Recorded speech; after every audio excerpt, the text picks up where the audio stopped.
Hello everyone, welcome to Lukman IAS. Today we are going to have the Hindu analysis of 22nd July 2020. So let us see which are the important articles that have appeared in today's newspaper. So we have segregated them for men's purpose and for prelims purpose. Let us see one by one for first of all for men's purpose which are these articles. So first on page number 6 editorial, again very good article by M.K. Narayan. हमने पहले भी बोला है कि कुछ authors writers हैं, उनके articles हमेशा अच्छे होते हैं और हमें उनसे इनपुट लेना है. जैसे कि M.K. Narayan, he is the former NSA national security adviser and his views on internal security and international relations are very important. Okay, so let us try to understand what the article is saying. The context of the article is that what should be India's counter China policy. So very good inputs that can be taken from this aspect. The article is saying that China's intent is very much clear, that managing the ground situation to its advantage. It is saying that yes, it is moving or shifting the LAC and violating its earlier stance of 1960, the boundary negotiations, and its LAC claim in 1960, and now it has shifted to, let's say, on the Indian grounds. So that we can say that it is very different now. Instead of reinforcing economic relationship in the region, China has been intent on transforming Asian region in its own image and simultaneously seeking to become a continental and maritime power. So you can write such statement when we talk about, let's say, intent or reasons behind let's say China's stance with India as well as some Southeast Asian countries, wherein they have, let's say, dispute in South China Sea, and let's say some disputes with Japan in East China Sea also. So what should be India's policy towards, let's say, what you can say, countering this China and aggressive stance of China? It is talking about, let's say, we need to focus on subtle tools of power and let's say not focusing directly on military option. You can see here, India must go back to drawing board and consider what are the subtle tools of power available to it rather than only considering military option. So what are these options, the subtle tools of power? The first and foremost is diplomatic, or let's say diplomacy is equally indispensable instruments of nation's power. तो ऐसे कुछ important aspects हमें पता होने चाहिए. जब भी हम वे फॉरवर्ड लिखते हैं तो पहला ऑप्शन कभी भी मिलिट्री पावर नहीं लिखना चाहिए. Okay, so war or violence is not the first option. We know that we need to, let's say, have some kind of diplomatic negotiations, and we know that that is the strength of India. तो पहले हमने वो explore करना चाहिए. तो ये एक option है.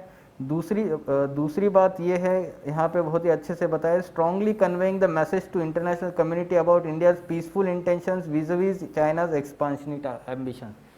Now we know that in today's world the social media plays very important or dominant role and sustained messaging has become a critical. ठीक है, तो आप देखते हैं कि जैसे यूएस प्रेसिडेंट रोज ही कुछ ना कुछ ट्विटर पे ट्वीट करते हैं या फिर हमेशा वो प्रेस कॉन्फ्रेंस रखते हैं और कुछ ना कुछ उस पर उनके ओपिनियंस देते हैं, क्लियर मैसेज देते हैं. ठीक है, जो हेड ऑफ द स्टेट होता है.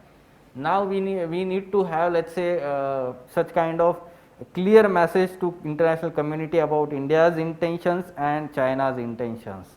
Okay, third, we can say that here we can focus on, let's say, some go back to some non-alignment movement, and we need to revitalize the नाम. हमने देखा है कि रिसेंटली इंडिया ने थोड़ा सा अलाइनमेंट का जो हमने आफ्टर इंडिपेंडेंस फोकस रखा था, नॉन अलाइनमेंट का, sorry. So we have shifted towards certain countries, we can say that, and because of that we have lost our strategic autonomy. Okay, so maintaining strategic autonomy is very important, and for that purpose we need to focus on some tools in the international relations, or let's say regional forums or such kind of forums, international forums, and one of them is NAM. So we need to revitalize NAM, and that can be, let's say, helpful to, let's say, rally these third world countries behind India and opposing China's moves, countering China's moves. Fourth, it is talking about is that India must pay particular attention to relations with countries in neighborhood. Specifically, it is talking about Nepal and Bangladesh and some Asian allies like Iran and Vietnam. ठीक है, जहाँ पे कहीं ना कहीं China का जो है इन्फ्लुएंस बढ़ रहा है. अभी हमने रिसेंटली ईरान चाइना रिलेशंस देखा है, 25 year strategic partnership deal that they are going to sign in recent let's say future, and now we can say that that is going to have some kind of impact on India's relations with China, and therefore India must pay some particular attention to relations with these countries so that the China's influence can be checked in those countries. Okay, तो आप देख सकते हैं नेपाल में बहुत ही influence बढ़ रहा है, बांग्लादेश में बढ़ रहा है, श्रीलंका में बढ़ रहा है, म्यांमार में बढ़ रहा है. So accordingly we need to understand that India should play proactive role while, let's say, having relations with these other Asian countries, South Asian countries specifically in neighborhood. Fifth, smaller countries of Asia which constantly face China's aggressive interface in their internal affairs have not received much support from India. This needs India's attention. तो जैसे कि south east Asian countries है, तो वहाँ पे जैसे Asia का influence बहुत ही ज़्यादा बढ़ रहा है, एग्रेसिव इंटरफेरेंस है, वियतनाम है, फिलीपाइंस है, थाईलैंड है.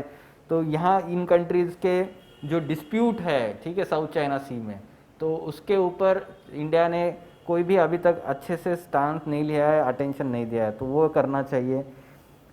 Sixth, it is talking about truly united and resilient India is the best antidote to China's attempt to humble India.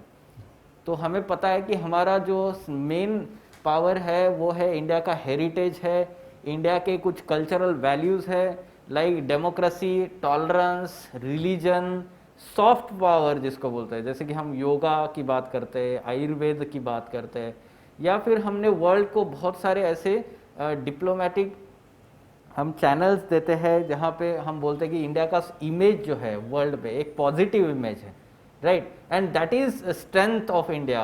Like we know that many religions and, let's say, cultures, traditions have prospered in India peacefully, and this is best example in the world, and that is strength of India and unity in diversity. Okay, so यहाँ पे article में example दिया है, like how India has been able to, let's say, what you can say, have contact with Dalai Lama, the spiritual leader of Tibet, and how we are able to have good relations with Dalai Lama. That has been very important point in, let's say, countering China. Restoring the Dalai Lama to same level of eminence in India's official thinking should be important plank in India's anti-China policy. अभी recently हमने थोड़ा सा कम importance दे दिया था Dalai Lama and let's say there issues in Tibet, the people, we can say that the Himalayan Buddhism and the people of Tibet, they are facing problem. हमने उस पर ज़्यादा फोकस नहीं दिया था. तो India would do, or let's say take pole position in propagating Himalayan Buddhism which China has been seeking to subvert to achieve its end. तो ये एक हम देख सकते हैं कि यहाँ पे हमारा इंटरेस्ट है. Now India can focus on that aspect also. Now these are very important points. आप ये 7 में से सबसे पहले 5 पॉइंट्स भी लिखेंगे तो आपके आंसर बहुत ही एनरिचिंग होगा, because this is suggested by expert in the field. Fine, तो कैसे क्वेश्चन आ सकता है? Undoubtedly a strong military is an important component of nation's power. It is important to maintain strong military, but it is even more important to know when and how to use it.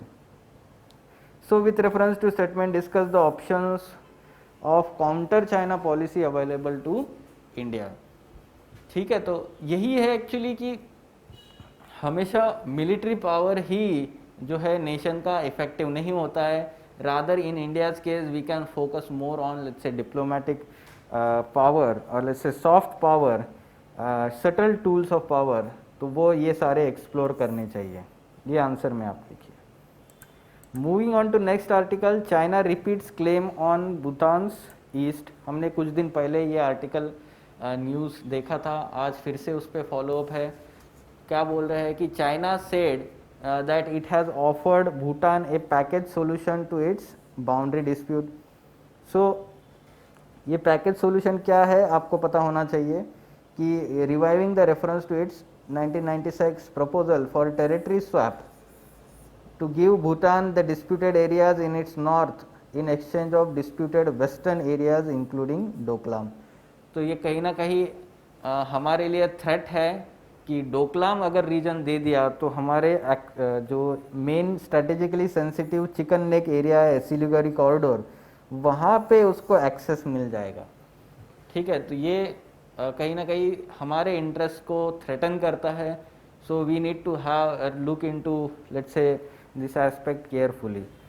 Eight the same time हमने background में ये देखा था, कुछ दिन पहले news था कि यूएनडीपी ग्लोबल एनवायरनमेंट फैसिलिटी का जो मीटिंग हुआ था वहाँ पे चाइना ने ऑब्स्ट्रक्ट किया था फंडिंग। कहाँ पे? Bhutan Sakteng forest sanctuary. तो कहाँ पे लोकेटेड है या मैप पे देखिए, यहाँ पे देखिए। सो ईस्टर्न भूटान जहाँ पे अरुणाचल प्रदेश का बॉर्डर है। So again China is claiming this area, China says that this is our area. ठीक है, तो वहाँ पे हमने वो क्लेम्स को निगेट करके हमने यहाँ पे फंडिंग जो है उसको ग्रांट मिल गया है। ठीक है, हावेवर जो पैकेज सॉल्यूशन की बात कर रहे हैं that is going to harm India's interest. ठीक है, क्यों? क्योंकि ये स्वैप करने वाला है territory like this northern region, ये नॉर्दर्न एरिया जो है यहाँ के भूटान को मिलेगा। तो ये ईस्टर्न एरिया यहाँ पे जो है डोकलाम ट्राई जंक्शन जिसको बोला गया, तो ये डायरेक्टली चाइना को यहाँ एंटर करने के लिए, ये है हमारा चिकन नेक। ठीक है, तो चिकन नेक या सिलीगुड़ी कॉरिडोर जिसको बोला गया, तो that is very important for us, let's say having all 7 sisters connected to mainland India. ठीक है, तो 1962 में जो वॉर हुआ था तो वो यहाँ से तवांग रीजन से वो सिक्किम के यहाँ से वो एंटर कर चुके थे। सॉरी, यहाँ से नहीं, हम बोल सकते यहाँ से एंटर किए थे और फिर यहाँ से भी एंटर किए थे। ठीक है, तो कहीं ना कहीं हमें ये बैकग्राउंड पता है कि चाइना क्यों ये स्ट्रैटेजिकली लोकेटेड रीजन को फोकस कर रहा है। ठीक है, so we need to know this aspect. So prelims पे आपको क्वेश्चन आ सकता है सेक्टंग वाइल्ड लाइफ सेंचुरी का, उसका लोकेशन कौन से जगह पे है, कहाँ पे है, तो वो along the border of Arunachal Pradesh है।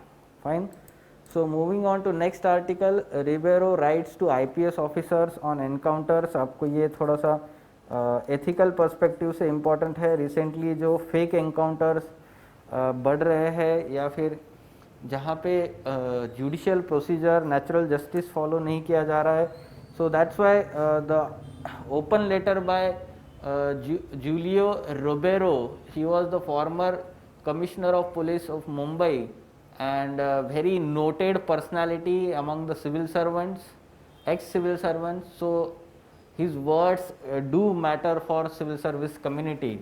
So what he's been talking about here is he do not intend to advise because times have changed, political compulsions have changed, but the values of honesty, compassion, earning for truth and justice, commitment to law and constitution are always constant, it is talking about, and should hold the first spot in mind's eye wherever you think, decide and finally act। तो ये एक आप statement आप use कर सकते हो answer में। ठीक है, तो कहीं ना कहीं यहाँ पे ये स्टेटमेंट देखिए, investigators should not be empowered to prosecute and जज। ठीक है, तो ये जो फेक एनकाउंटर्स होते हैं यहाँ पे basically investigators should not be empowered to prosecute and judge. This is very important aspect of natural justice, because if this is followed in our society then there will not be actual justice in society, rather those who are in the authority or let's say position of authority, they will dictate their terms in near future. The murder of father son Dio in Tamil Nadu is again a very shameful act. It is saying that every policeman in India should hang his head in the shame. There is nothing much you can do to sway the politicians, but you can surely compel your own men to desist from support the criminals, thereby shaking the one important leg of three-legged nexus. Three-legged nexus मतलब क्या है? Politicians, bureaucrats and criminals. ठीक है, तो ये bureaucrats या administration जिसको बोलते हैं हम, तो इसको आप कंट्रोल कर सकते हो. ये जो है नेक्सस, ठीक है, हम ज़्यादा अगर नहीं कर पाएंगे, बट ये अगर निकाल दे उसमें से तो कहीं ना कहीं इन पे इम्पैक्ट गिरेगा नेक्सस पे. ठीक है, तो ये एक चीज़ है. दूसरी बात, उन्होंने रिक्वेस्ट किया है two things that, sorry, I beg IPS officer to please stop the ugly spectacle of jockeying and lobbying for cutting edge post in the hierarchy. आपको पता है कि ये कहीं ना कहीं होता होगा कि एडमिनिस्ट्रेशन में लाइक लॉबिंग होता है अच्छी पोस्टिंग के लिए. तो because of that there is some kind of favours given to the political executives, and in return the political executives seek favours from the civil servants, and that reduces your uprightness, integrity, probity at the service, and therefore it harms ethics in public administration or probity in governance, and therefore that's why we let's say these civil servants should not seek such kind of, let's say, favors. Question कैसे आ सकता है? तो यही जो statement हमने बात की थी शुरुआत में कि सिविल सर्वेंट्स के ये जो वैल्यूज़ होते हैं, they are constant, they should not change. Rather, in democratic setup, government will change, but these values of civil servants should not change.